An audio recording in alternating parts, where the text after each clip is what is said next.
창세기 9장. 하나님이 노아와 그의 아들들에게 복을 주시며 말씀하셨다. 생육하고 번성하여 땅에 충만하여라. 땅에 사는 모든 짐승과 공중에 나는 모든 새와 땅 위를 기어다니는 모든 것과 바다에 사는 모든 물고기가 너희를 두려워하며 너희를 무서워할 것이다. 내가 이것들을 다 너희 손에 맡긴다. 살아 움직이는 모든 것이 너희의 먹거리가 될 것이다. 내가 전에 푸른 채소를 너희에게 먹거리로 준 것 같이 내가 이것들도 다 너희에게 준다. 그러나 고기를 먹을 때 피가 있는 채로 먹지는 말아라. 피에는 생명이 있다. 생명이 있는 피를 흘리게 하는 자는 내가 반드시 보복하겠다. 그것이 짐승이면 어떤 짐승이든지 그것에게도 보복하겠다. 사람이 같은 사람의 피를 흘리게 하면 그에게도 보복하겠다.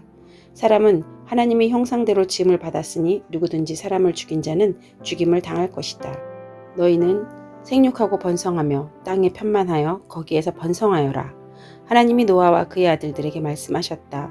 이제 내가 너희와 너희 뒤에 오는 자손에게 직접 언약을 세운다. 너희와 함께 있는 살아 숨쉬는 모든 생물, 곧 너와 함께 방주에서 나온 새와 집짐승과 모든 들짐승에게도 내가 언약을 세운다. 내가 너희와 언약을 세울 것이니 다시는 홍수를 일으켜서 살과 피가 있는 모든 것을 없애는 일이 없을 것이다.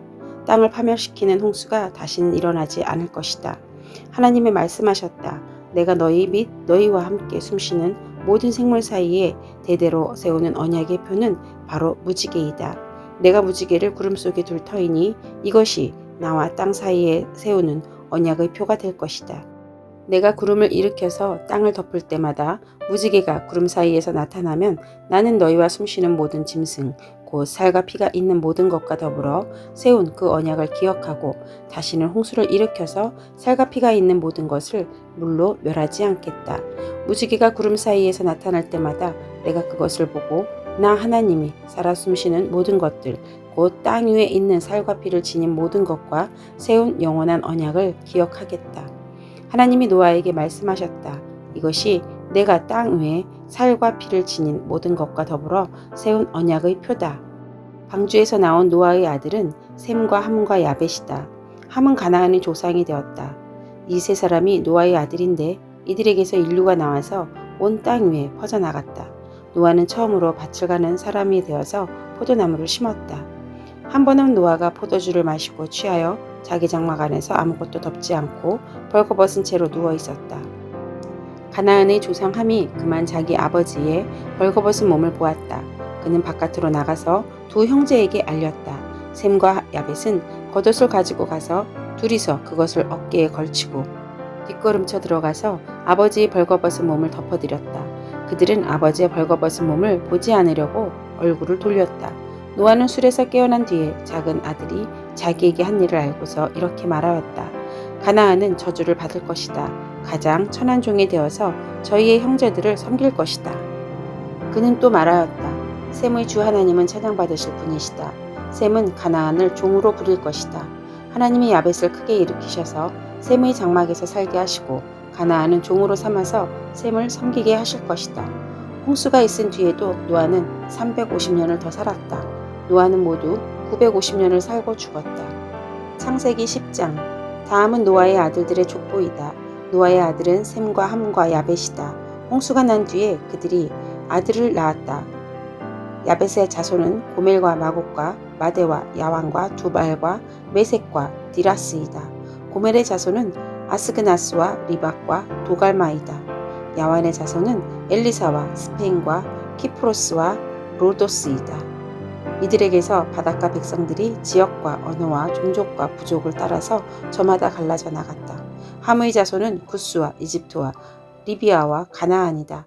구스의 자손은 스바와 히일라와 삽다와 라아마와 삽드가이다. 라아마의 자손은 스바와 드단이다. 구스는 또 니므롯을 낳았다. 니므롯은 세상에 처음 태어난 장사이다. 그는 주님께서 보시기에도 힘이 센 사냥꾼이었다. 그래서 주님께서 보시기에도 힘이 센 니므롯과 같은 사냥꾼이라는 속담까지 생겼다.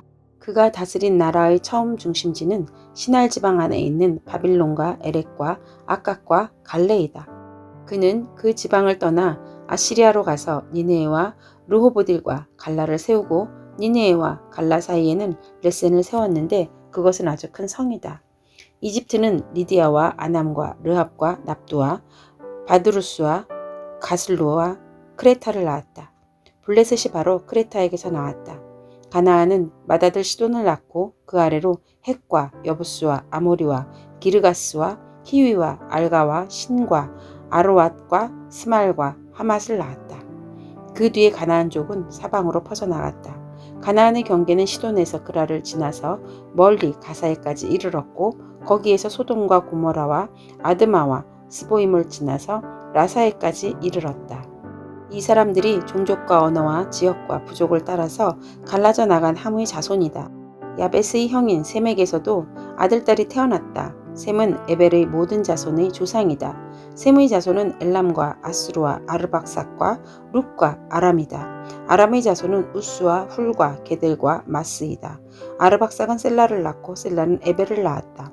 에벨은 두 아들을 낳았는데 한 아들의 이름은 그의 시대의 세상이 나누었다고 해서 벨렉이라고 하였다. 벨렉의 아우 이름은 욕단이다. 욕단은 알모닷과 셀렙과 하살마잇과 예라와 하도람과 우살과 디글라와 오발과 아비마엘과 스바와 오빌과 하일라와 요밥을 낳았다. 이 사람들이 모두 욕단의 자손이다. 그들이 사는 곳은 메사에서 스발에 이르는 동쪽 산간지방이다. 이 사람들이 종족과 언어와 지역과 부족을 따라서 갈라져 나간 셈의 자손이다. 이들이 각 종족의 족보를 따라 갈라져 나간 노아의 자손 종족이다. 홍수가 난 뒤에 이 사람들에게서 여러 민족이 나와서 세상으로 퍼져나갔다. 창세기 11장. 처음에 세상에는 언어가 하나일 뿐이어서 모두가 같은 말을 썼다. 사람들이 동쪽에서 이동하여 오다가 시날 땅 한 들판에 이르러서 거기에 자리를 잡았다. 그들은 서로 말하였다. 자, 벽돌을 빚어서 단단히 구워내자. 사람들은 돌 대신에 벽돌을 쓰고 흙 대신에 역청을 썼다. 그들은 또 말하였다. 자, 도시를 세우고 그 안에 탑을 쌓고서 탑 꼭대기가 하늘에 닿게 하여 우리의 이름을 날리고 온 땅 위에 흩어지지 않게 하자. 주님께서 사람들이 짓고 있는 도시와 탑을 보려고 내려오셨다. 주님께서 말씀하셨다. 보아라, 만일 사람들이 같은 말을 쓰는 한 백성으로서 이렇게 이런 일을 하기 시작하였으니 이제 그들은 하고자 하는 것은 무엇이든지 하지 못할 일이 없을 것이다. 자, 우리가 내려가서 그들이 거기에서 하는 말을 뒤섞어서 그들이 서로 알아듣지 못하게 하자. 주님께서 거기에서 그들을 온 땅으로 흩으셨다. 그래서 그들은 도시 세우는 일을 그만두었다. 주님께서 거기에서 온 세상의 말을 뒤섞으셨다고 하여 사람들은 그곳의 이름을 바벨이라고 한다. 주님께서 거기에서 사람들을 온 땅으로 흩으셨다. 셈의 족보는 이러하다. 셈은 홍수가 끝난 지 2년 뒤 100살이 되었을 때에 아르박삭을 낳았다. 셈은 아르박삭을 낳은 뒤에 500년을 더 살면서 아들딸을 낳았다. 아르박삭은 35살에 셀라를 낳았다. 아르박삭은 셀라를 낳은 뒤에 403년을 더 살면서 아들딸을 낳았다. 에벨은 34살에 벨렉을 낳았다. 에벨은 벨렉을 낳은 뒤에 430년을 더 살면서 아들딸을 낳았다. 벨렉은 30살에 르우를 낳았다. 벨렉은 르우를 낳은 뒤에 209년을 더 살면서 아들딸을 낳았다. 르우는 32살에 수룩을 낳았다. 르우는 수룩을 낳은 뒤에 207년을 더 살면서 아들딸을 낳았다. 수룩은 30살에 나홀을 낳았다. 수룩은 나홀을 낳은 뒤에 200년을 더 살면서 아들딸을 낳았다. 나홀은 29살에 데라를 낳았다. 나홀은 데라를 낳은 뒤에 190년을 더 살면서 아들딸을 낳았다. 데라는 70살에 아브람과 나홀과 하란을 낳았다. 데라의 족보는 이러하다. 데라는 아브람과 나홀과 하란을 낳았다. 하란은 롯을 낳았다. 그러나 하란은 그가 태어난 땅 바빌로니아의 우르에서 아버지보다 먼저 죽었다. 아브람과 나홀이 아내를 맞아들였다. 아브람의 아내의 이름은 사레이고 나홀의 아내의 이름은 밀가이다. 하란은 밀가와 이스가의 아버지이다. 사레는 임신을 하지 못하여서 자식이 없었다. 데라는 아들 아브람과 하란에게서 난 손자 롯과 아들 아브람의 아내인 며느리 사레를 데리고 가나안 땅으로 오려고 바빌로니아의 우르를 떠나서 하란에 이르렀다. 그는 거기에다가 자리를 잡고 살았다. 데라는 205년을 살다가 하란에서 죽었다. 창세기 12장. 주님께서 아브람에게 말씀하셨다. 너는 내가 살고 있는 땅과 내가 난 곳과 너의 아버지의 집을 떠나서 내가 보여주는 땅으로 가거라. 내가 너로 큰 민족이 되게 하고 너에게 복을 주어서 내가 크게 이름을 떨치게 하겠다. 너는 복의 근원이 될 것이다. 너를 축복하는 사람에게는 내가 복을 베풀고 너를 저주하는 사람에게는 내가 저주를 내릴 것이다. 땅에 사는 모든 민족이 너로 말미암아 복을 받을 것이다. 아브라함은 주님께서 말씀하신 대로 길을 떠났다. 롯도 그와 함께 길을 떠났다. 아브라함이 하란을 떠날 때 나이는 75이었다. 아브라함은 아내 사레와 조카 롯과 하란에서 모은 재산과 거기에서 얻은 사람들을 거느리고 가나안 땅으로 가려고 길을 떠나서 마침내 가나안 땅에 이르렀다. 아브라함은 그 땅을 지나서 세겜 땅, 곧 모레의 상수리 나무가 있는 곳에 이르렀다. 그때 그 땅에서 가나안 사람들이 살고 있었다. 주님께서 아브라함에게 나타나셔서 말씀하셨다. 내가 너희 자손에게 이 땅을 주겠다. 아브라함은 거기에서 자기에게 나타나신 주님께 제단을 쌓아서 바쳤다. 아브라함은 또 거기에서 떠나 베델이 동쪽에 있는 산간지방으로 옮겨가서 장막을 쳤다. 서쪽은 베델이고 동쪽은 아이다. 아브라함은 거기에서도 제단을 쌓아서 주님께 바치고 주님의 이름을 부르며 예배를 드렸다. 아브라함은 또 길을 떠나 줄곧 남쪽으로 가서 네겝에 이르렀다. 그 땅에 기근이 들었다. 그 기근이 너무 심해서 아브라함은 이집트에서 얼마 동안 몸부쳐서 살려고 그리로 내려갔다. 이집트에 가까이 이르렀을 때에 그는 아내 사레에게 말하였다. 여보, 나는 당신이 얼마나 아리따운 여인인가를 잘 알고 있소. 이집트 사람들이 당신을 보고서 당신이 나의 아내라는 것을 알면 나는 죽이고 당신은 살릴 것이오. 그러니까 당신은 나의 누이라고 하시오. 그렇게 하여야 내가 당신 덕분에 대접을 잘 받고 또 당신 덕분에 이 목숨도 부지할 수 있을 거요. 아브라함이 이집트에 이르렀을 때 이집트 사람들은 아브라함의 아내를 보고 매우 아리따운 여인임을 알았다.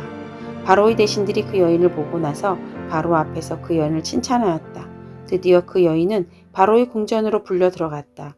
바로가 그 여인을 보고서 아브라함을 잘 대접하여 주었다. 아브라함은 양떼와 소떼와 암나귀와 수나귀와 남녀 종과 낙타까지 얻었다. 그러나 주님께서 아브라함의 아내 사레의 일로 바로와 그 집안에 무서운 재앙을 내리셨으므로 바로가 아브라함을 불러서 꾸짖었다.